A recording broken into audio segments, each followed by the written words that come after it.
tous, bonsoir à toutes, bonsoir Jean-Marie. Bonsoir Bérangère. Encore merci d'être à côté de moi pour cette soirée. À C'est une... quelques centaines de kilomètres de distance, je suis à tes côtés. C'est ça.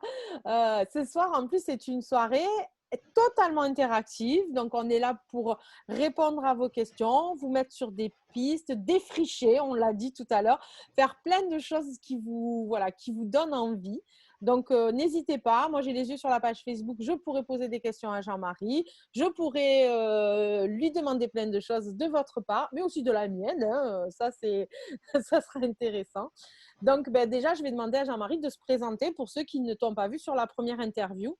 Je vais te laisser quelques minutes pour te présenter, pour nous expliquer comment tu en es arrivé là. Ah, comment j'en suis arrivé là? Alors, Bonne question. lorsque j'ai qu'un seul mot pour me présenter, je me présente en disant voilà, moi je suis bonheurologue. Voilà, ce qui m'intéresse, c'est le bonheur. Donc, raison pour laquelle je suis face à vous ce soir pour ces premières chroniques du bonheur vidéo, parce qu'en fait, elles existent déjà, des chroniques du bonheur, mais sous d'autres formes. Quand j'ai un petit peu plus de mots pour me présenter, alors je vais dire que je suis un provocateur de relations harmonieuses. Voilà, parce que moi, ce qui m'intéresse, c'est la relation. Et c'est vrai que quand on me demande de définir le bonheur, ce qui est bien sûr une gageure, c'est de dire, ben voilà, pour moi, le bonheur, c'est d'abord la relation. Donc, ce qui m'intéresse, c'est d'améliorer, voilà, d'améliorer, de peaufiner, d'ajuster et de rendre un peu plus agréable, en effet, toutes nos relations. Alors, ça commence par la relation à soi, et puis ensuite, la relation à l'autre, aux autres, à notre environnement, etc.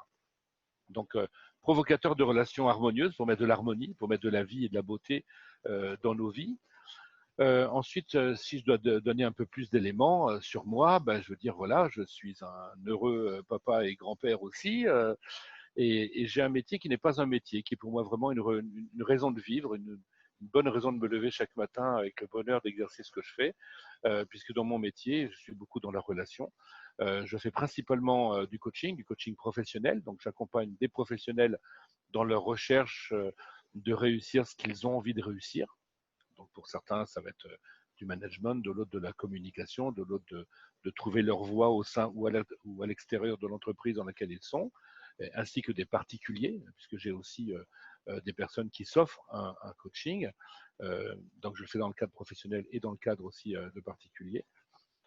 Et puis à ça, j'ajoute aussi de l'enseignement. Donc en ce moment, j'enseigne aussi dans un CFA auprès d'étudiants, de la formation, toujours autour de la relation, que ce soit les enseignements ou la formation. Pour moi, c'est toujours la relation. Donc, ça va être du management, du leadership. Là, on est sur du développement de stratégie d'entreprise dans la relation aussi de l'entreprise. Et puis, j'ai aussi des actions un peu plus innovantes. J'aime bien aussi, moi aussi, défricher des choses un peu nouvelles. Et donc, par exemple, j'intègre le théâtre dans mes prestations, notamment pour la cohésion d'équipe. Le fait de jouer ces enjeux du quotidien fait que on les voit différemment, on les aborde différemment, et ça provoque des relations beaucoup plus riches entre les personnes. Et puis, voilà, d'autres pratiques comme le co-développement professionnel que je fais dans de cadres professionnels, mais que je vais bientôt commencer aussi avec des parents d'élèves TDAH, par exemple, où leurs enfants, en effet, sont suivis par des professionnels pour leurs troubles de l'attention et de l'hyperactivité. Mais on oublie souvent les accompagnants, on oublie souvent les parents dans cette histoire. Et donc, je vais créer, voilà, dans une école, un groupe d'échange à travers le co-développement pour des parents d'enfants, pour qu'ils puissent aussi partager leurs expériences, leurs trucs, leurs difficultés, leurs astuces, et se sentir surtout beaucoup moins seuls, mais avec une structure assez intéressante de processus d'auto-apprentissage. Et puis, voilà, toutes ces formations m'ont amené un jour à rencontrer quelqu'un qui m'a proposé de faire une émission de radio sur le bonheur. J'ai dit pourquoi pas, parce que j'ai jamais fait ça, donc moi je suis un peu fou, j'aime bien faire des choses un peu nouvelles. Donc j'ai dit pourquoi pas, et cette émission l'année dernière, tout 2019, dans toutes les semaines, j'avais une émission donc qui s'appelait donc Bonheur chronique, une chronique sur le bonheur. Ça a donné donc un livre qui est sorti en novembre, avec un premier tome, avec les 6 mois de mes chroniques. Le prochain sortira donc en novembre prochain. Je voulais le sortir avant l'été, mais c'était pas une bonne période en ce moment-là, donc je vais attendre un petit peu. Et donc le deuxième tome avec les 6 derniers mois de chronique d'année dernière sortira l'année prochaine. Et donc cette chronique du bonheur m'a fait aussi rencontrer et recevoir beaucoup de choses très positives, beaucoup de relations très positives. Euh, je continue à la radio avec une autre émission qui s'appelle Invitation au bonheur, où comme toi, j'invite aussi quelqu'un à parler, mais à parler du bonheur. Et de fil en aiguille, voilà, à travers ma nièce, Laurence, qui vit dans les Pyrénées-Orientales et qui te connaît bien aussi, et voilà, elle nous a mis en relation. Et voilà, il y a des gens qu'on ne connaît pas, mais avec qui on se sent vraiment en phase. À une de tes émissions où j'ai pu parler voilà, de mes pratiques, de moi, de ce que je fais, et on a pu échanger sur ce sujet. Et à l'issue de cette interview, il y a à peine un mois, il me semble, hein, eh bien, tu m'as proposé d'animer du coup des chroniques du bonheur, voilà, sur cette chaîne Aedium, sur cette chaîne YouTube et sur cette page de façon mensuelle. Et donc, voilà comment on arrive ce soir dans cette rencontre improbable du bonheur et d'une chronique du bonheur mensuelle qui commence ce soir. Donc, c'est C'est la la première première. chronique du Tu en bonheur même vidéo. temps. Voilà. Déjà, dans un premier temps, est-ce que pour toi, depuis que tu parles du bonheur, c'est facile de donner une définition de ce bonheur ou du bonheur, du mot bonheur? Alors, c'est la question principale parce que pour moi, il n'y a pas de définition du bonheur. En tout cas, s'il y a une définition, il y a ta définition, il y a la mienne, et qui ont absolument la même valeur, et il y a chaque définition de chacune des personnes qui est en train de nous regarder en ce moment. Et donc, il n'y a pas, si on connaissait une définition générale du bonheur, je pense que ça se saurait depuis très longtemps. Et ce que je dis, c'est qu'en effet, il y a autant de définitions du bonheur qu'il y a d'individus sur Terre, aussi bien vivants qu'ayant vécu. Parce que les anciens, et depuis très longtemps, nous ont laissé beaucoup d'écrits sur cette notion de bonheur.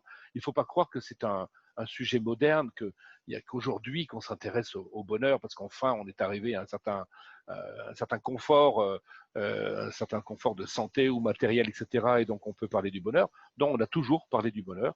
Le bonheur, c'est vraiment une quête à la fois universelle et intemporelle, et on n'a pas encore trouvé de définition du bonheur. Donc, il serait très présomptueux de dire, voilà, ce soir, dans cette émission et tous les mois, eh bien, je vais vous apprendre ce que c'est que le bonheur, ou je vais vous apprendre à être heureux. Non, c'est pas du tout ça. Donc, désolé si c'est ce que vous étiez venu chercher, mais on va plutôt être des défricheurs du bonheur, comme tu le disais tout à l'heure. C'est-à-dire que moi, ce qui m'intéresse, et donc j'étudie le bonheur depuis quelques années maintenant, c'est de comprendre finalement la mécanique, le fonctionnement de ce sentiment de bonheur chez les individus, et donc de toute cette complexité, et d'essayer du coup d'ouvrir des pistes en vous disant ben voilà, euh, on a découvert que ça nous rendait plus heureux, qu'en faisant ceci ou en ne faisant pas cela, en effet, on avait plus de chances d'être heureux. Et moi, c'est ça qui m'intéresse, d'ouvrir ces pistes, d'aborder ces différents sujets, et voilà, comme une mosaïque, de poser au fur et à mesure ces petites pièces qui vous permettront à vous de dessiner votre propre bonheur. Il ne ressemblera pas au mien, il ne ressemblera pas au tien, Bérangère, mais il sera tout aussi respectable, ce bonheur. C'est clair. Respecter le bonheur des autres, c'est respecter quand même la- l'essence même de l'autre. Alors l'essence, oui, l'essence, j'aime bien l'essence parce qu'il y a le sens aussi de l'autre, du coup. Hein. Et oui, je parlais tout à l'heure de la relation. Moi, pour moi, le bonheur, c'est la relation. Bien sûr, il y a la relation à soi, mais on ne vit pas seul. Nous sommes des êtres grégaires, c'est-à-dire que nous sommes des animaux qui sont conçus, qui sont vraiment connectés, qui sont fabriqués pour vivre en groupe. Il existe en effet des ermites capables de vivre totalement seuls, mais ils sont très rares. Ils sont extrêmement rares. Et à un moment donné, ils vont aussi rendre compte finalement de ce qu'ils ont trouvé ou imaginé ou vécu. Nous sommes faits pour vivre ensemble. Donc pour vivre ensemble, ça veut dire que il existe il existe des leurres comme ça qui sont par exemple le leurre de la dépendance absolue. Non, nous ne sommes pas dépendants des autres. Nous pouvons gagner en autonomie, en indépendance, nous pouvons avoir notre propre réflexion, notre propre mode de vie, y compris s'il est décalé par rapport à celui des autres qui sont autour de nous. Donc on peut exister dans sa différence, et donc le fait de penser que la dépendance est toute puissante, c'est faux. Alors c'est vrai quand on est tout bébé, bien sûr, parce que si on ne prend pas soin de nous, si on n'est pas nourri, élevé, eh bien on ne vivrait pas très longtemps. Mais cette dépendance va à un moment donné s'effacer, en effet. Il y a un deuxième leurre qui est en fait l'indépendance. De croire qu'on est complètement indépendant. Donc ça, ce sont nos enfants, quand ils ont 13, 14, 15 ans, ils nous expliquent, en effet, ils nous expliquent la vie, ils ont tout compris, ils peuvent très bien se débrouiller sans nous d'ailleurs. Et ça, une fois de plus, c'est un leurre, bien sûr. Parce qu'à un moment donné, très rapidement, ils vont se rendre compte qu'ils ont quand même besoin de nous, quand même. Donc, on a quand même besoin des autres. Et c'est pour ça que la vérité, un peu comme dans le bouddhisme, c'est un peu la voie du milieu entre la dépendance et l'indépendance. En fin de compte, il y a l'interdépendance. Et ça, pour moi, c'est aussi une des sources de bonheur quand on a compris cette puissance, quand on a compris cette force de l'interdépendance. Nous avons besoin les uns des autres. Et c'est pour ça que la relation est au cœur, en effet. Au-delà de la relation à soi, c'est forcément la relation à l'autre qui fait partie du bonheur. C'est quand même, oui, c'est très important, je pense. Pardon, je suis désolée. Oui. Et du coup aussi, est-ce qu'on pourrait parler des outils? Est-ce qu'on peut mettre des gens sur certaines pistes d'outils pour se rendre compte pour soi déjà? Je ne sais pas si c'est clair. Oui, alors des outils, je t'en prie, ouais, quand je parle de pistes, on pourrait parler à certains moments d'outils. Pourquoi? Parce qu'on a besoin d'éléments qui nous permettent de nous raccrocher à peut-être un certain rituel, un certain processus. C'est peut-être ça aussi, des outils. Alors, moi, j'ai des outils, je pourrais montrer quelques outils assez intéressants que j'utilise moi dans ma pratique. Au-delà des outils, il y a aussi, alors quand on est un jeune coach par exemple, et c'était mon cas il y a 10 ans, j'étais avide d'outils. Enfin, j'ai l'impression que si j'avais pas ma belle trousse à outils, ma belle boîte avec tous mes outils bien rangés, etc., j'aurais certainement du mal à pratiquer. En réalité, on se rend compte assez rapidement que les outils sont secondaires, c'est uniquement des médias, c'est uniquement des moyens qui vont nous permettre d'eux, et qu'il existe des outils très très très bons qu'on peut les oublier dans le sens où c'est pas l'outil qui est important. Donc, le risque à un moment donné dans l'accompagnement, par exemple, c'est de vouloir accompagner quelqu'un en disant ah, cette personne, il faut absolument que j'utilise tel outil pour l'accompagner. Et là, l'outil va devenir prépondérant, et la personne finalement va perdre de son importance alors qu'elle doit être au cœur de la relation. Par contre, d'avoir une boîte à outils, on a déjà tout testé, on sait ce qu'on a dans sa boîte, et à un moment donné, on en a besoin, bon, on ouvre sa boîte, puis on va prendre l'outil qu'il nous faut. Alors, il y a un petit outil, moi, que j'aime beaucoup, que j'utilise ces derniers temps, parce que un certain nombre de personnes qui, bien sûr, dans leur recherche du bonheur, et notamment dans le bonheur professionnel, mais ça peut être aussi, bien sûr, personnel, et c'est souvent voilà, intimement lié quand même, hein, viennent vers moi en disant, ben voilà, j'ai envie de faire du ménage dans ma vie. Voilà, quelquefois, c'est comme ça. J'ai vraiment envie de faire du rangement. Là, on imagine bien une grande armoire un peu poussiéreuse, et puis il y a plein de trucs là. On ne sait pas très bien où ça doit aller. On l'utilise plus depuis longtemps. On le garde parce qu'on dit, on ne sait jamais. Un jour, ça peut servir. Voilà. Et à un moment donné, on se dit, allez, basta. Vraiment, il faut vraiment que je fasse du ménage dans ma vie. Et là, vraiment, on sent, j'ai envie de respirer. J'ai vraiment envie de, voilà, j'ai envie de quelque chose de nouveau. Je veux faire du ménage dans ma vie. Et là, souvent, les personnes rajoutent à ce moment-là, je ne sais pas encore ce que je veux.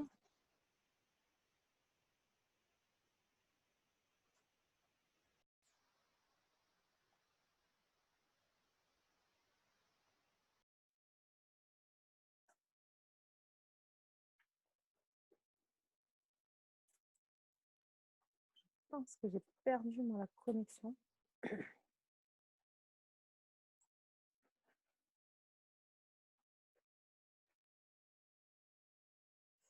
Je ne sais pas si... Voilà. Je m'étais perdue, moi. Je suis partie. Toi, tu étais perdu, oui, je pense que ça a continué, mais moi, oui, moi, j'ai continué. Tu as bien fait. En tout cas, moi, j'ai continué. Donc, tu me parlais d'où J'ai encore des vies. Et donc, j'avais envie de proposer comme piste du bonheur d'utiliser cet outil qui s'appelle le KISS. KISS comme un bisou en anglais, K-I-S-S. Donc, c'est un acronyme, hein, ce sont les initiales de Keep, garder, I, improve, améliorer. Le premier S, qui est le S de start, autrement dit, ce qu'on a envie d'initier, de démarrer. Et le deuxième S, c'est un S de stop, c'est donc ce qu'on a envie d'arrêter. Donc, garder, améliorer, initier et arrêter. Alors, si on ne veut pas utiliser l'acronyme anglais KISS, le bisou qui est très mignon, on peut donc utiliser Gaïa, G-A-I-A. Et puis, c'est pas mal non plus, parce que Gaïa, c'était quand même la déesse mère de la mythologie grecque, celle qui a enfanté le ciel et puis s'est unie au ciel ensuite, Ouranos, pour créer la terre, les dieux, aussi bien les monstres, les titans, que aussi des choses beaucoup plus sympathiques. Donc voilà, Gaïa, pour moi, ça représente vraiment la terre-mère, la déesse qui est à l'origine de tout. Et donc, c'est pas mal aussi de se dire à un moment donné, allez, plouf, plouf, je repars et je fais un état des lieux, finalement, de ce que j'ai vraiment envie de faire, quoi. Et qu'est-ce que je veux faire de ma vie, mais qu'est-ce que je veux faire aussi de ce métier, de cette association. Je l'ai proposé dernièrement dans l'association dans laquelle j'interviens souvent, qui est le Lions Club, pour voilà, redonner un nouveau souffle à notre association, que chacun réfléchisse sur ce KISS. Alors, garder, c'est très important. Qu'est-ce que j'ai envie de garder? Et le fait simplement d'arrêter le temps, de prendre une feuille de papier, un stylo, et puis de commencer à noter, voilà, finalement, qu'est-ce qui est important pour moi de garder? Qu'est-ce que j'ai envie de garder? Alors que ce soit des personnes, que ce soit des fonctionnements, des comportements, des pensées, des lieux, des objets, pourquoi pas. C'est important à un moment de dire, voilà, ça a de l'importance. Et peut-être se poser la question, genre, si j'ai envie de le garder, qu'est-ce que ça m'apporte? Qu'est-ce que ça me permet de continuer à faire, à être, etc. Quel sens ça a de garder cette chose? Et donc, ça donne une réflexion qui peut être très intéressante. En effet, on peut pas. C'est pas parce qu'on dit j'ai envie de changer de vie que je vais tout bazarder. C'est pas vrai. Il y a quand même des choses que je tiens à garder. Et peut-être qu'à un moment donné, dans cette réflexion, parce qu'on y arrive toujours à un moment donné, je vais penser à mes valeurs. Qu'est-ce que j'ai envie de garder? Mes valeurs. Mes valeurs, ce sont vraiment euh, mes principes fondamentaux. C'est ce qui me construit, ce qui m'a construit jusqu'à présent. Hein, je fais souvent le parallèle entre les valeurs d'une personne et les fondations d'une maison. Les fondations d'une maison, on ne les voit pas. Les valeurs d'une personne, on ne les voit pas. C'est pas écrit sur le front. Mais sans ces valeurs, tout s'écroule. D'accord? Et lorsque nous sommes bien, allez peut-être même heureux, pourquoi pas, en tout cas lorsqu'on se sent bien, ce qui est déjà pas mal, euh, peut-être que c'est parce qu'on sent qu'on est dans un environnement avec des personnes, dans un lieu, dans un job, etc., dans lesquels nos valeurs sont respectées. Si je me sens bien avec telle personne, c'est parce que j'ai le sentiment, en effet, que je peux mettre mes valeurs sur une bannière et être fier de les montrer. Elles seront acceptées, euh, elles seront accueillies avec bienveillance, avec amour, avec amitié, etc. Et j'ai besoin de ça. Et si je me sens mal, peut-être à un moment donné, avec quelqu'un, avec un job, avec un lieu, etc., c'est parce que je sens que dans cet environnement-là, dans cette relation que j'ai avec l'autre ou l'environnement, mes valeurs ne sont pas respectées. En tout cas, elles ne sont pas partagées par l'autre. Et je vais devoir me battre pour affirmer mes valeurs. Et pour moi, voilà pourquoi c'est important, peut-être aussi, de se poser la question, qu'est-ce que j'ai envie de garder? Et quand j'arrive à mes valeurs, quid de mes valeurs aujourd'hui? D'accord? Ouais. Donc ça me semble important. Ensuite, le garder, le G de Gaïa, ou le K de keep pour le KISS. Ensuite, il y a le I de improve, ou le A de améliorer. Qu'est-ce que j'ai envie d'améliorer? Nous sommes sans cesse en train de changer. Moi, ce qui me fait rire, c'est les gens qui me disent, oh là là, mais moi, personne ne peut me changer, ou je ne changerai plus à mon âge, voire même, j'ai pas envie de faire un coaching ou une thérapie parce que j'ai peur que ça me change. C'est quelque chose, en effet, qui peut faire peur. Alors, c'est d'autant plus étrange qu'en fait, nous passons notre temps à changer. Enfin, Bouddha disait, il n'y a qu'une constante dans la vie, c'est le changement. Donc, en fait, nous changeons sans cesse. Et si nous accompagnions ce changement de façon positive, si au lieu d'un changement subi, d'un changement qui va nous faire souffrir, si finalement on en tirait quelque chose de positif, si on cherchait à améliorer encore, à pousser encore finalement ce changement, et si on le considérait non pas comme une douleur, ce changement, mais comme une transformation. Alors, une transformation qui passe par des phases qui ne sont pas forcément très drôles. Un de mes proches vit en effet une situation qui est très difficile. C'est évident qu'il préférait que ce soit différent, d'accord. Mais plus tard, probablement, il verra cette situation en disant, mais finalement, c'était un mal pour un bien.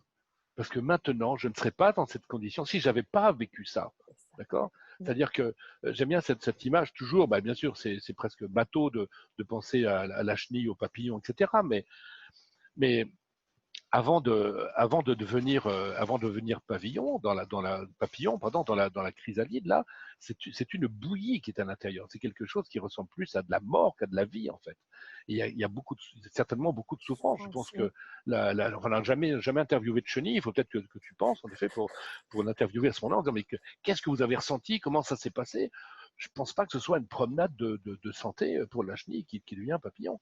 D'accord. Mais sans passer par cette phase, elle ne peut pas atteindre ce niveau de cet être merveilleux et plein de liberté, De beauté aussi.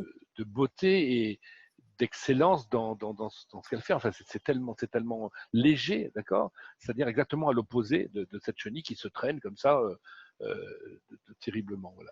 Donc voilà, c'est cette notion d'améliorer, de me dire, voilà, de se dire, finalement, le bonheur, c'est aussi peut-être de chercher sans cesse à s'améliorer. D'accord. Oui. Et en s'améliorant, sans porter de jugement sur soi, c'est ça ce qui est très difficile. Hein, c'est-à-dire aussi sans se dire, mais je suis nul, j'y arrive pas, pourquoi, etc. Moi, j'aime bien les mots magiques. Quand quelqu'un me dit j'y arrive pas, je dis tu n'y arrives pas encore. Et ce encore, finalement, ça change tout. Parce que ça veut dire que du coup, tu es peut-être dans le processus d'y arriver. Oui, il y a Et c'est l'espoir. normal. Oui, il y a l'espoir. Avant de réussir, on rate. Mais si on n'a pas raté, on ne peut pas réussir. Et donc, c'est bien dans cet esprit aussi de se dire, voilà, m'améliorer sans cesse, ou peut-être on pourra parler un jour des accords Toltec. Un des accords Toltec, c'est faire de son mieux. Oui, si déjà tu fais de ton mieux, c'est déjà pas mal, quoi. Donc, s'améliorer, c'est peut-être chaque jour essayer de faire de son mieux pour avancer doucement, lentement, mais sûrement. Voilà. Donc, dans le KISS, donc, il y avait le garder, il y avait améliorer, il y a aussi initier. Quand on dit, voilà, j'ai envie de quelque chose de nouveau, ok, mais quoi finalement? Qu'est-ce que tu as envie de démarrer? Qu'est-ce que tu as envie de faire de nouveau? Qu'est-ce que tu as envie de faire que tu n'as jamais fait jusqu'à présent? Et ça, c'est une question importante parce qu'on arrive très rapidement, non plus à se poser la question qu'est-ce que j'ai envie de faire de nouveau, mais qu'est-ce que j'ai envie d'oser finalement.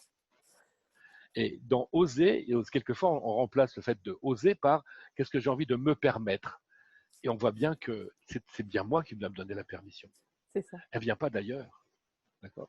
Et ça, pour moi, c'est du bonheur. Quand on arrive justement à se dire, mais finalement, j'ai envie de me le permettre, ça. Autrement dit, je redeviens la personne la plus importante de ma vie. Ce qui, pour beaucoup, est déjà un premier pas vers le bonheur. D'accord. C'est-à-dire de reprendre soin de soi-même. Et puis, je terminerai avec le dernier S de mon petit outil, le petit KISS, là, ou le dernier A de Gaïa, qui est d'arrêter, quoi. Qu'est-ce que j'ai envie d'arrêter? Qu'est-ce que je fais de façon machinale? C'est-à-dire sans que ça m'apporte rien, finalement. Qu'est-ce que je fais parce que j'ai le sentiment que je dois le faire, ou qu'il faut le faire? Alors, derrière les je dois et les il faut, on trouve des croyances, bien sûr. Donc, on pourra en parler peut-être tout à l'heure ou un autre jour, mais en tout cas, là, c'est très important, voilà. Alors que quand je dis je choisis de le faire, je choisis de le faire parce que je veux quelque chose. Donc je me mets vraiment en mouvement et donc je me développe. Désolé, je vais boire moi aussi. Comme quoi, la façon de tourner ces phrases, la façon de prononcer les mots, ça amène quand même quelque chose et ça provoque quelque chose sur notre happiness, notre bonheur, nos choses comme ça, quoi. C'est quand même, quand tu dis, j'y arrive pas, c'est quand même hyper négatif. Et je n'y arrive pas encore, c'est que quelque part, je donne à mon inconscient la possibilité d'y arriver. Donc, la vibration n'est pas du tout la même. Enfin, moi, je parle souvent en termes de vibration, donc c'est pas du tout la même. Et du coup, tu te donnes l'accord à toi-même d'y arriver, quoi. C'est pas, je n'y arrive pas encore, mais je sais que je peux y arriver du coup derrière. Ou si je réessaye, je vais y arriver. Je peux y arriver, quoi. Dans ce cas, tu vas puiser dans tes ressources. Tu n'attends pas une autorisation extérieure. Mm. Et tu ne vas pas accuser l'extérieur de ne pas y arriver. Mm. Tu vas vraiment chercher. Alors, tu parlais des mots. Alors oui, les mots alors pour un amoureux des mots, alors évidemment, forcément, tu me verses de miel dans les oreilles, là. Tu me dresses un tapis de rose devant moi. Parce que bon, les mots, c'est tellement important. C'est tellement important, les mots.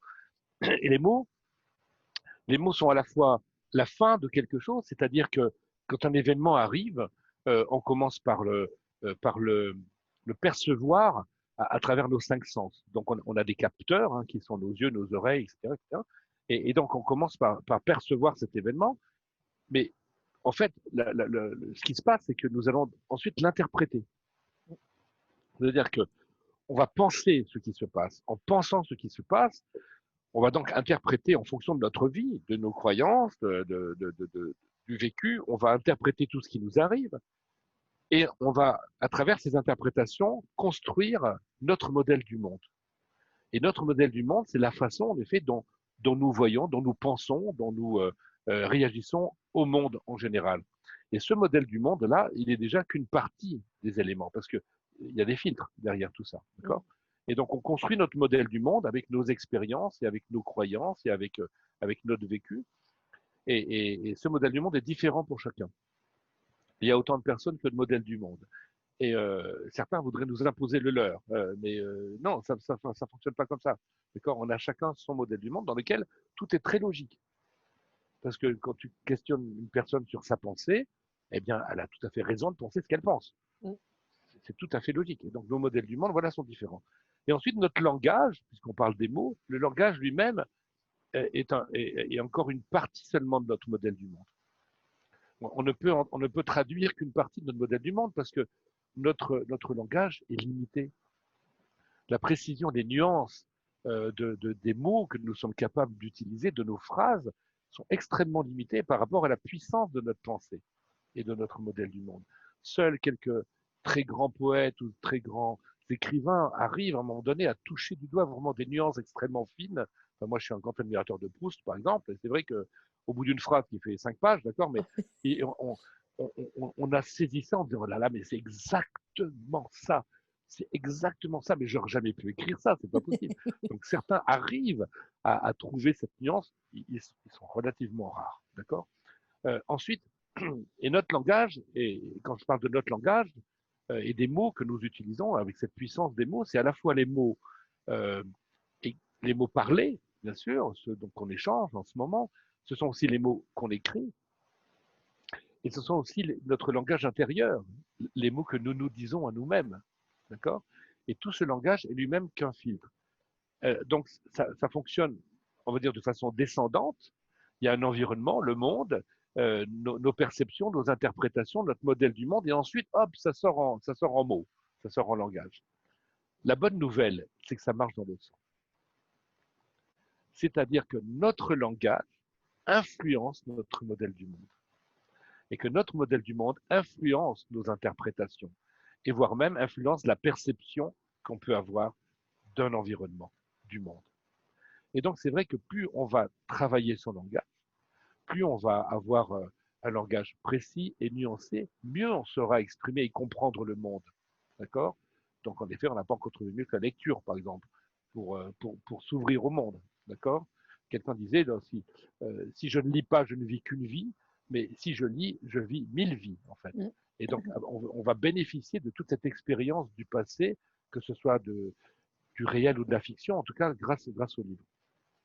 Et surtout, le fait d'utiliser un langage et comme de travailler son langage, comme par exemple d'essayer d'avoir un langage de plus en plus positif, de plus en plus constructif, apaisé, optimiste, va nous construire un monde, un modèle du monde qui sera aussi plus constructif, plus apaisé, plus optimiste, plus joyeux, tout simplement, plus heureux. Et donc, en ayant ce modèle du monde plus heureux et beaucoup plus optimiste, eh bien, on va aussi interpréter le monde autour de nous de façon beaucoup plus positive. Et donc, on sait en effet que cet optimisme-là, c'est-à-dire cette faculté de voir en effet des possibilités positives, des évolutions positives du monde, c'est quelque chose qui nous rend plus heureux. Là, des études ont été faites à ce sujet sur l'optimisme et sur la notion de bonheur. Et en effet, mais les optimistes sont des gens qui sont beaucoup plus heureux que les autres. Se susurrer des mots doux? Alors, oui, bien sûr. Les mots doux, comme le nom l'indique, ce sont À des mots soi-même, hein? À soi-même, hein? la douceur. Alors, moi, je pensais déjà aux autres, déjà, c'est pas Ah, mal. tu vois, Donc, se dire des mots doux, c'est à un moment donné exprimer aussi les émotions que nous pouvons avoir envers les autres, des émotions qui sont aussi très positives, très agréables, parce que on va le faire dans le cadre de l'amour paternel, maternel, bien sûr. On va susurrer des mots doux à nos enfants, à nos amoureux, nos amoureuses, et aussi à nos amis. On se dit aussi des choses très agréables aussi entre amis ou entre collègues, etc. Et donc ça fait du bien sûr, parce que c'est une façon d'exprimer. J'aime bien toujours la notion d'expression, c'est-à-dire que c'est une pression qu'on emmène vers l'extérieur. Et donc déjà, on a moins de pression comme ça vers l'intérieur quand ça nous arrive.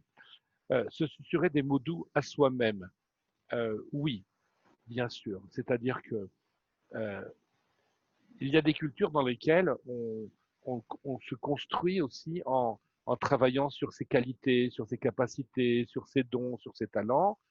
Je pense aux cultures plutôt anglo-saxonnes. C'est pas le cas chez nous, en France, où nous sommes le plus germain des pays latins et le plus latin des pays germains. Donc on est un petit peu, voilà, la culture entre deux chaises, on va dire.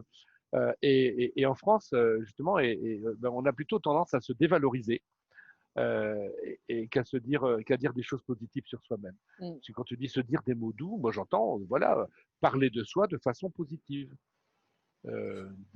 Parler de ce que l'on aime, de ce que l'on est, de ce qu'on réussit, de ce qu'on fait de bien, de parler de nos rêves, de nos envies, de nos désirs, etc.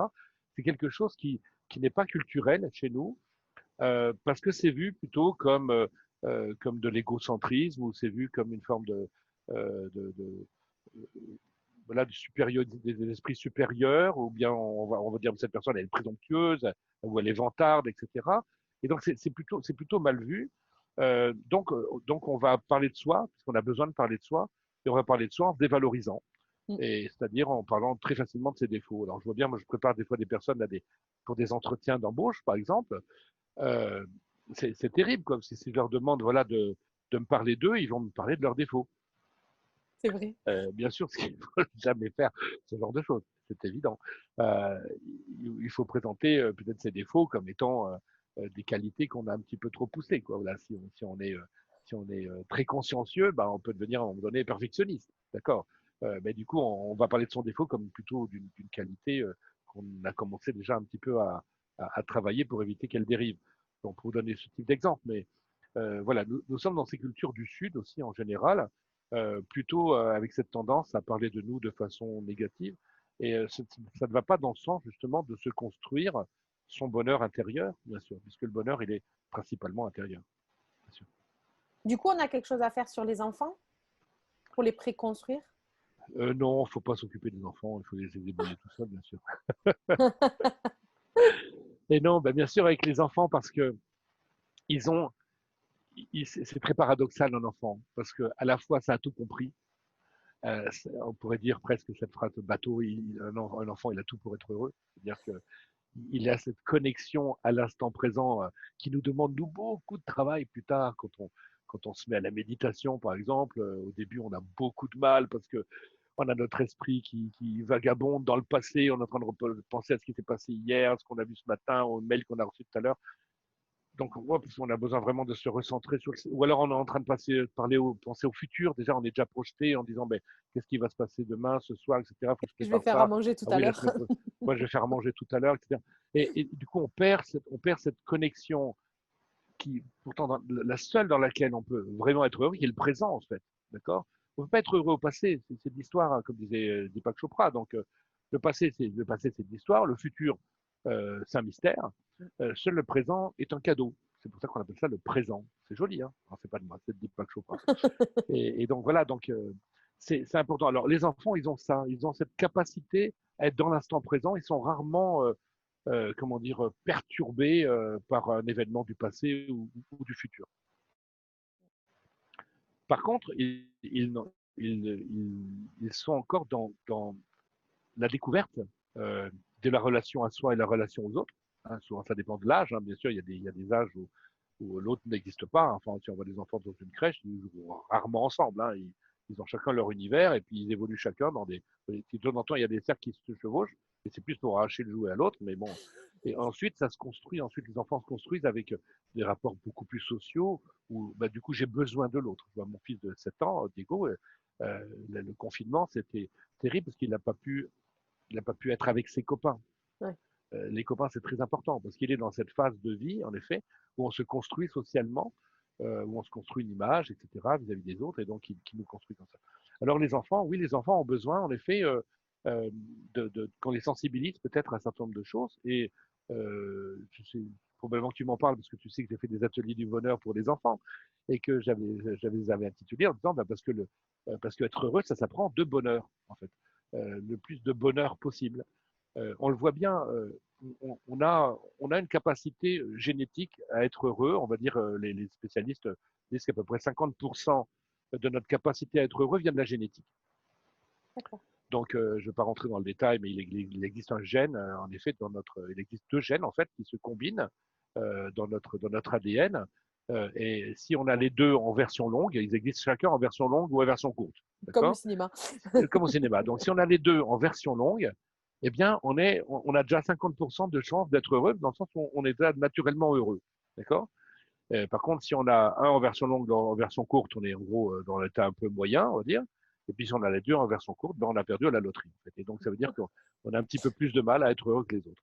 Et c'est vrai qu'on le voit déjà, même si on observe des enfants dans une crèche, par exemple, on voit bien que il y en a qui vont pleurnicher plus facilement, ils sont jamais contents, il y a toujours quelque chose qui va pas. S'il n'a pas le bon jouet, ça, eh bien tout d'un coup, ça devient la fin du monde.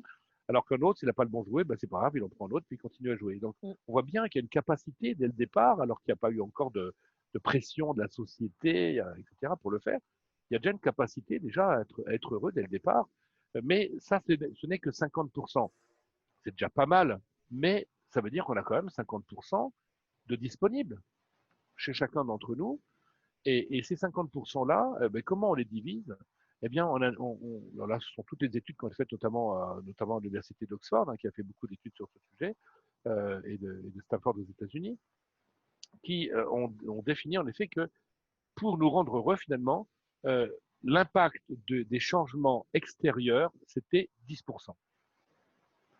Ça veut dire, voilà, je change de look, je change de cuisine, je change de voiture, je change de chérie, je change de maison, etc. Je change quelque chose, je change de job, par exemple, eh bien, ça va me rendre heureux. Oui, c'est vrai, ça va nous rendre plus heureux. D'accord. Mais l'impact sera faible. C'est à peine 10%. C'est-à-dire que très rapidement, on va se dire, ouais, ben bon, finalement, il n'y a pas grand-chose qui a changé, quoi. D'accord? Ou je retombe toujours sur le même truc, ou bien finalement, j'ai changé de job, c'était génial sur le papier. Bah, finalement, les gens, ils sont un peu partout ailleurs de la même façon, quoi. Ils réagissent tous comme ça. Ma voiture, ben, une fois passé le moment où j'étais très heureux d'essayer tous les nouveaux gadgets et d'avoir ma voiture et qu'elle sentait le neuf, bon, bah, au bout d'un moment, c'est ma voiture, quoi. Et alors, bon, ok, j'ai oublié l'ancienne, quoi. Peut-être même que je commence à regarder la nouvelle version que mon voisin a eue parce que du coup, peut-être que je la trouve moins bien finalement. Donc, on est un petit peu comme ça, d'accord? C'est-à-dire que c'est un leurre de croire qu'en changeant des choses à l'extérieur, on va être beaucoup plus heureux et surtout beaucoup plus longtemps et même de façon pérenne ou définitive. C'est complètement faux. Et donc, il nous reste quoi? Il nous reste 40%. Ces 40% de notre capacité à être heureux, elles sont là, elles sont intérieures. C'est en faisant des changements à l'intérieur. Donc, en trouvant un nouveau mode de vie, un nouveau mode de pensée, un nouveau rythme, une nouvelle alimentation, une nouvelle forme de, je sais pas, respirer différemment, s'offrir, voilà, des moments beaucoup plus à soi, etc. Faire des choses, voilà, qu'on n'avait jamais fait jusqu'à présent, s'autoriser. On peut parler tout à l'heure de s'autoriser, se permettre de oser. Ça, ce sont des pistes qui vont nous permettre d'être beaucoup plus heureux. Voilà. Et peut-être, je sais pas si ça répond, voilà, ça répond à ta question. Hein, c'est cette capacité, voilà, en fait, les vrais changements, les vraies transformations, elles sont uniquement à l'intérieur. C'est là que ça se passe. D'accord. Pour le Quand même, reste, on est beaucoup dans le paraître aussi. oui. C'est-à-dire que on va confondre, en changeant des choses à l'extérieur de nous, on va confondre le bonheur, puisqu'on était sur la définition de tout à l'heure, avec le plaisir, qui lui est beaucoup plus furtif, hein, il va durer beaucoup moins longtemps. Aussi avec la satisfaction, peut-être, d'avoir enfin obtenu quelque chose qu'on attendait depuis longtemps, etc. Là aussi, ce sont des bonheurs, oui, mais qui durent beaucoup moins longtemps. Voilà. N'empêche, si on écoute ce que tu dis, c'est bien, on n'a que 40% de travail. Tu vois, moi, je Oui, vois c'est le une façon de voir les positif. choses, oui. C'est cool, ce soir, je sais que j'ai que 40% de travail. Oui, c'est-à-dire que c'est important à un moment donné de dire, bon, je vais lâcher prise de changer la génétique parce que je ne peux pas changer mon ADN. C'est Donc ça. déjà, ça, je l'accepte. Et tu vois, cette notion d'acceptation, elle est quand même super importante. C'est D'accord. clair. C'est accepter, c'est comme, enfin, dans le bouddhisme, on dit, voilà, accepter, ce n'est pas, ce n'est pas se résigner, c'est mettre mon énergie là où elle est utile. D'accord. Donc, je ne peux pas changer mon ADN, je ne peux pas changer mes parents, je ne peux pas changer cette lignée, voilà, peut-être pour les gens qui ont cette croyance, en effet, de l'importance, en effet, des ancêtres, etc., de ce qu'ils ont vécu, etc. Ça, je ne peux que le constater. D'accord. Je ne peux pas le changer. Donc, je vais mettre mon énergie ailleurs. D'accord. Et donc, dans là où je peux mettre mon énergie, je peux mettre mon énergie à changer des choses extérieures. Alors, c'est lourd, c'est cher, ça demande beaucoup de temps, beaucoup d'argent, etc. Et finalement, c'est plus rentable, ou je peux mettre mon énergie à changer des choses qui sont intérieures. Et finalement, si je me concentre sur ces 40%, eh bien déjà, peut-être que j'aurais gagné un peu quand même. Hein. Et surtout, j'aurais évité de dépenser cette énergie de façon inutile. Donc voilà, je vais me recentrer. On dit, voilà, et on dit bien que la porte du changement ne s'ouvre que de l'intérieur. Eh bien voilà, je vais moi-même opérer les changements dont j'ai besoin. Et quelquefois, on peut le faire seul. C'est une réflexion qu'on peut mener seul. Et quelquefois, on a besoin de quelqu'un, tous ces accompagnants des différents métiers, tous ceux que tu reçois. Et les coachs comme moi ben, sont des personnes qui sont là, en effet, pour nous aider à trouver nos réponses. On n'est pas des consultants, on ne donne pas de conseils. On est là simplement pour être à côté de la personne et l'aider à trouver la, les solutions qui lui conviennent en fonction de ses propres ressources et de ses propres capacités. Moi, j'aime bien cette métaphore qui dit que voilà, coacher quelqu'un, c'est l'accompagner dans le brouillard. Donc, à un moment donné, on a besoin de quelqu'un sur qui on peut s'appuyer pour nous aider à aller au moins dans la bonne direction, là où la lumière ensuite viendra, mais c'est pas elle qui a fait le chemin. Elle était juste à côté de nous, quoi. C'est nous qui avons fait les pas. C'est joli. Hein. C'est- Euh, Comme ça, on pourrait donner un petit rituel, quelque chose qui pourrait permettre juste de changer 1%. Moi, je suis plus ambitieux que ça. Je pense qu'on peut changer beaucoup plus de choses.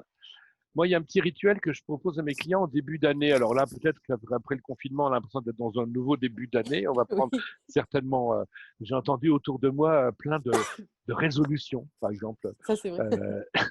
Euh, des gens qui ont dit, ah, à partir de maintenant, voilà, etc. Et mais je me méfie beaucoup des résolutions parce qu'on en prend beaucoup et puis chaque année, qu'est-ce qu'on fait? On fait le constat qu'on n'est pas allé jusqu'au bout de nos résolutions. Et finalement, on peut accumuler comme ça de la déception sur soi, de la rancœur, du découragement, même de la désespérance. Je sais pas. En tout cas, voilà.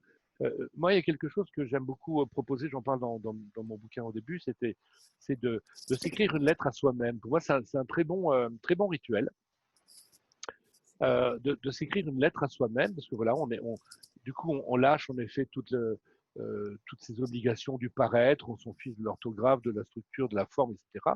On se parle à soi, on va être le seul ou la seule à lire cette missive, donc voilà, on n'a pas besoin d'y mettre des formes. Et dans cette lettre à soi-même, l'idée, en effet, c'est un peu comme dans le KISS, c'est de commencer par faire une espèce de bilan, d'accord. Dans cette lettre, on peut très bien émettre du qui, c'est-à-dire voilà, dans ma lettre à moi-même, je m'écris à moi-même ce que j'ai envie de garder, ce que j'ai envie d'améliorer, ce que j'ai envie de démarrer de nouveau, ce que j'ai envie vraiment de faire de nouveau puisque j'ai envie d'arrêter. Et lorsqu'on fait ce bilan, c'est intéressant en effet de le mettre par écrit.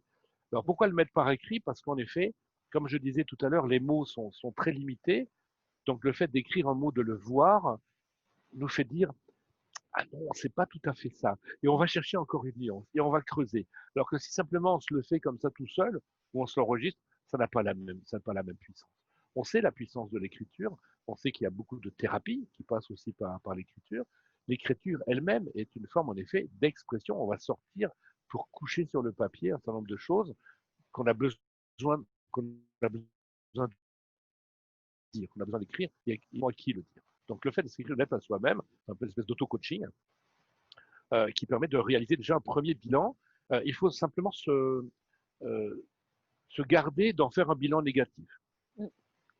Hein, c'est-à-dire, l'idée de cette lettre à soi-même, de ce petit rituel, c'est surtout pas de se dire j'ai pas réussi ça, je m'étais donné de faire ça, ça n'a pas marché, etc. Non, c'est vraiment, euh, on peut dire voilà les raisons qui font que je n'ai pas réussi.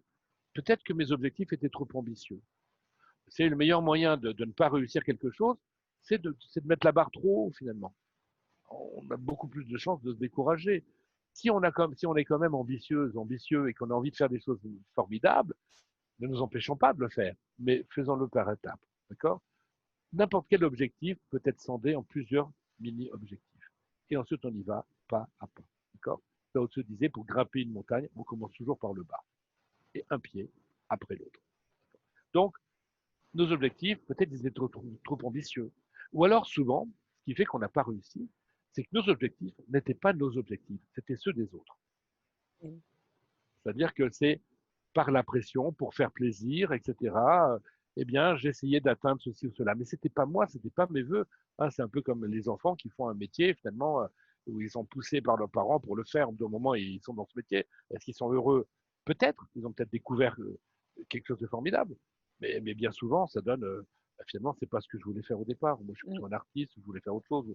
Moi, je voulais faire quelque chose. Et on sent bien qu'il y a une notion de perte de temps, perte d'énergie, parce que j'étais pas sur les rails qu'il fallait, j'étais sur les rails de mes parents, d'accord? Soit pour les suivre, soit pour réaliser leurs rêves, les rêves des parents. Donc, c'est quand même terrible.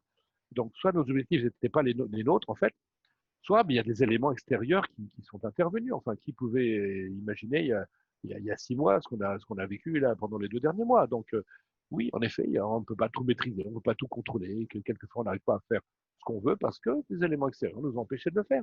Voilà, il suffit simplement quelque part de l'accepter.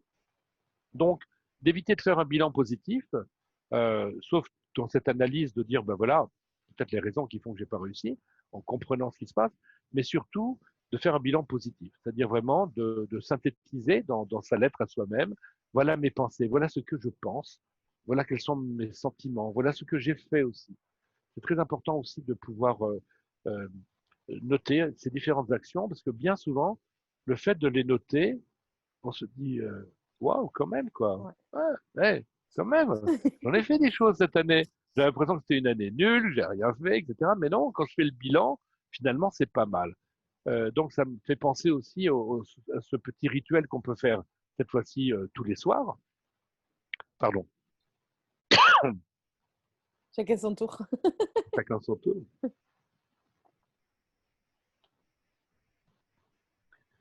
Euh, qui est ce petit bilan de la journée qu'on peut faire avant de s'endormir et qui est en plus un très bon chemin vers l'endormissement. Vraiment, c'est une façon aussi de pouvoir trouver le sommeil de façon beaucoup plus apaisée pour les personnes qui ont un peu quelques insomnies ou des difficultés à s'endormir. C'est bon de faire le bilan positif de sa journée en disant, mais voilà, finalement, qu'est-ce qui s'est passé de bien aujourd'hui? Qu'est-ce qui s'est passé de bien? Ce que Florence Servan-Schreiber appelle les 3 kiffs. Hein, c'est pas Ouais. mal de dire quels ont été mes kiffs de la journée. Les kiffs, c'est quoi? C'est ces moments agréables, ces moments où on a senti que quelque chose s'est passé. J'aime bien la notion de moment de grâce. À un moment donné, il y a un moment de grâce. Et ça peut être très simple. Ça peut être, je marche. Tout à l'heure, j'étais dans un jardin pour que mon fils, voilà, il aime bien faire du vélo, prendre l'air, etc. Puis j'avais pris de quoi préparer cet entretien aujourd'hui. Ben, j'étais dans ce jardin. Et à un moment donné, bon, le ciel était un peu gris. Je me dis, est-ce qu'il va pleuvoir ou pas? Je sais pas. Puis à un moment donné, il y a eu une éclaircie. Il y a un rayon de soleil qui est passé à travers les frondaisons d'un arbre qui était juste à côté. Et c'était juste magique, quoi. Ça a duré 2 secondes. mais c'était magique. On aurait dit vraiment un tableau impressionniste, il y avait quelque chose. Eh bien, ce moment-là, ça sera un de mes kiffs de la journée, c'est clair. Alors voilà, ça m'a rien coûté, si ce n'est d'observer, d'être sensible à ce qui se passe autour de nous. Et finalement, quand on fait ce bilan tous les soirs, peut-être qu'au début, on a un peu du mal. Et puis ensuite, on en trouve plus que trois, des kiffs. Donc, on fait le choix. Et peut-être, ça peut être intéressant de les noter. Les noter, parce qu'une fois de plus, on écrit, donc on marque, on imprègne. Je dis à mes étudiants, par exemple, prenez des notes, parce que prendre des notes inscrit dans la mémoire les mots beaucoup plus que simplement en restant passif, même si on est très visuel, c'est très important. Eh bien, on a inscrit quelque chose, et peut-être que les soirs où on n'en trouvera pas, ça fera du bien de relire Les les anciens. kiffs des jours ou des mois précédents. Donc voilà, donc si je reviens à la lettre à soi-même, ce rituel, pour synthétiser tout ça, l'idée après, c'est de ranger cette lettre et de la retrouver plusieurs mois plus tard. Et ça nous donne donc une, une mesure de notre, de ce que l'on vivait, de ce que l'on sentait et ressentait à un instant donné, et de voir en effet, tiens, ben, il s'est passé des choses. Ah oui, mais maintenant je suis plus comme ça.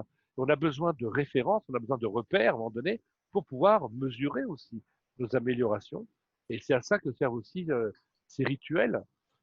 Donc dans cette lettre, on peut dire, voilà, ben, finalement, cette année, ou tiens, pendant le confinement, on pourrait faire une petite lettre post-confinement, là, c'est de dire, finalement, qu'est-ce que j'ai appris pendant ce confinement, qu'est-ce que j'ai réussi, et peut-être aussi qu'est-ce que j'aurais dû faire autrement, tiens, finalement, maintenant, tout bien réfléchi, hein, maintenant que j'ai un peu de recul, quels ont été les éléments marquants pour moi, finalement, il y a peut-être des choses que j'ai entamées, que j'ai fini, que j'ai réussi à finir, ou qu'est-ce qui me reste encore à faire, ou justement, qu'est-ce que j'ai bien fait, toujours avec un côté positif, d'accord. euh, et tiens, où est-ce que je me sens particulièrement bonne maintenant dans ce confinement? Moi, par exemple, je te parlais tout à l'heure, Bérangère, de mes émissions de radio. Eh bien, auparavant, j'étais un peu feignant, hein, c'est-à-dire que j'allais enregistrer à la radio et puis je laissais à mon ami Nordine le soin de mettre tout ça en forme, avec de la musique, avec des ambiances. Il faisait ça tellement bien que j'avais vraiment aucune raison de m'y intéresser. Ah oui, sauf que le confinement est passé par là et que je ne pouvais plus le lui demander et qu'à un moment donné, je demandais à quelqu'un d'autre. Et puis finalement, je me suis dit, ben, j'ai des outils de mixage de son, ben, je vais essayer de m'y mettre. Et ben, voilà, maintenant, je suis complètement autonome pour mes émissions de radio et j'en suis très fier aussi. Je suis vraiment très content parce que c'est quelque chose que j'aurais certainement repoussé au calendrier grec en disant un jour, j'apprendrai à le faire et puis j'ai de bonnes raisons de ne pas le faire, quoi, finalement. Et donc, c'est intéressant de se dire finalement, mais je suis bon aussi là, finalement. Tiens, je peux faire ça. Et de nouvelles idées sont arrivées aussi pendant ce confinement. On peut dire aussi, finalement, puisque je parlais tout à l'heure d'interactivité, d'interdépendance, pendant le confinement, quelle a été ma plus grande contribution? En quoi j'ai pu aussi, moi, participer à quelque chose qui me dépasse en tant qu'individu? Quelles sont les choses amusantes que j'ai pu faire? Quelles sont les choses moins drôles? Quels ont été mes plus grands défis? Ça peut être intéressant aussi de se dire finalement qu'est-ce que j'ai relevé. Je parlais de mon défi d'autonomie de mixeur radio, voilà. Et puis en quoi aujourd'hui, là maintenant, je suis différent du mois d'avant confinement. Qu'est-ce qui a déjà changé en moi? Et puis parce que j'aime beaucoup ce mot qui est merci. À qui j'ai envie de dire merci? À qui j'ai envie de donner de la gratitude, à qui suis-je particulièrement reconnaissant. Ça pour moi aussi, si on devait aussi garder un rituel aussi de bonheur, c'est le rituel de la gratitude. Si tous les jours, au lever, au coucher, je sais pas, à midi, minuit, peu importe, chacun trouvait son rituel, si tous les jours on trouvait une bonne raison de dire merci à quelqu'un, et pas uniquement de dire ah ouais, elle est vraiment sympa ou cette personne a vraiment aidé, juste de le penser, mais d'aller jusqu'à envoyer un petit mot, un petit texte, une petite photo, une petite image, une petite icône, je sais pas si on n'a pas le temps sur WhatsApp, mais juste pour dire à la personne merci.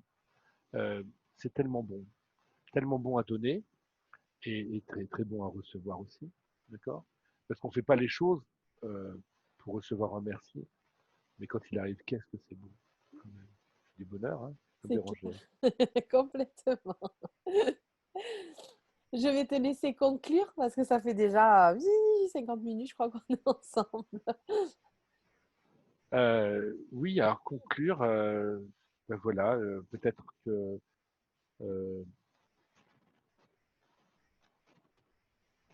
essayez de définir votre bonheur, peut-être, puisque chaque bonheur est différent, puisque chaque personne a une définition personnelle du bonheur. Voilà. Et si vous trouviez, peut-être, vous offriez ce temps, un temps à soi, pour trouver votre propre définition du bonheur. Et euh, voilà, je pense tout simplement, à quoi je pense là. Du coup, j'ai été un peu surpris par rapport à la fin de cette que je pensais.